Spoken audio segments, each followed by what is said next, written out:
Für heute habe ich zwei Themen, über die ich sprechen möchte. Nummer 1 ist einmal Sehenswürdigkeiten. Ich bin hier vor einer Sehenswürdigkeit in Taipei.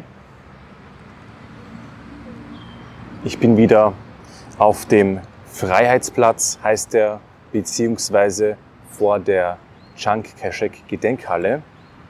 Und mir ist ein lustiges Thema gekommen, das Thema Sehenswürdigkeiten und damit verbunden, was sieht man von einer Stadt, wenn man die Sehenswürdigkeiten ansieht?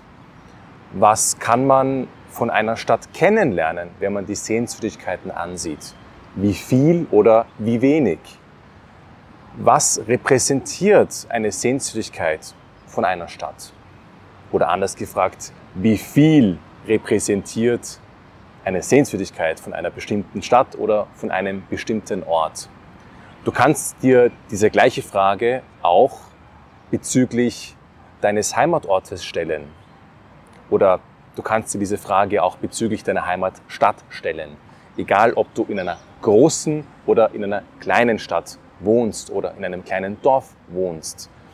Welche Sehenswürdigkeiten gibt es dort? Und wofür stehen diese Sehenswürdigkeiten? Stell dir vor, ich würde in deinen Heimatort kommen, in deine Heimatstadt kommen und ich würde mir diese Sehenswürdigkeiten ansehen. Wie viel hätte ich denn von der Stadt gesehen? Wie viel hätte ich von der echten Atmosphäre oder von dem echten Leben, das die Einheimischen führen, gesehen? Das erinnert mich an etwas. Das erinnert mich daran, wie ich gerne reisen würde. Angenommen, ich würde eine Reise machen. Was würde ich denn gerne sehen? Ich würde sehr gerne das möglichst authentische Leben sehen. Ich würde am liebsten das ganz unspannende, normale, gewöhnliche Leben der Einheimischen sehen. Was essen die Leute normalerweise? Was machen die Leute im Alltag? Was sind ihre Gewohnheiten? Was sind ihre Hobbys, ihre Beschäftigungen? Wie arbeiten sie? Wo arbeiten sie? Über was sprechen sie? Diese Fragen hätte ich gerne durch eine Reise mehr oder weniger beantwortet. Das würde ich sehr, sehr gerne bei einer Reise herausfinden. Sehenswürdigkeiten sehe ich mir hin und wieder natürlich auch an.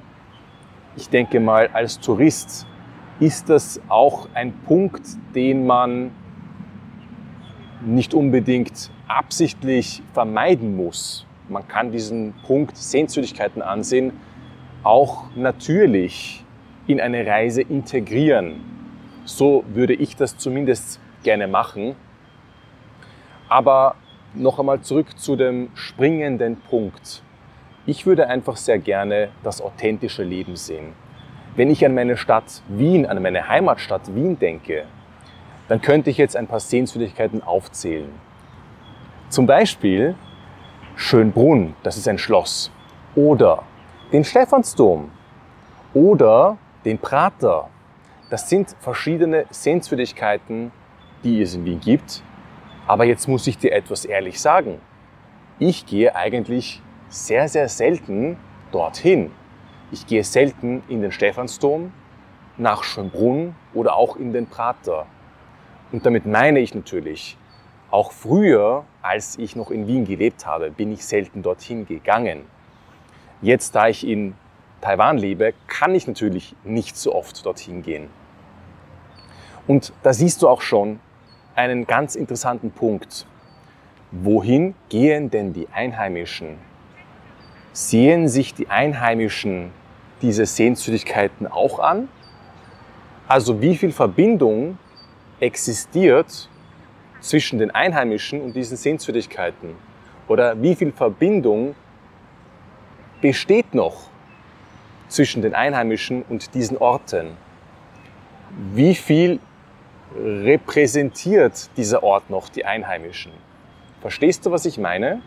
Ganz interessante Fragen, meiner Meinung nach. Du könntest dir diese Fragen, wie gesagt, auch in deinem Fall zu deiner Heimatstadt stellen. Gibt es dort, wo die Sehenswürdigkeiten sind, ganz viele Aktivitäten der Einheimischen und ist es ein Ort oder beziehungsweise sind das Orte, wo die Einheimischen sich wirklich oft aufhalten und wo sie oft hingehen?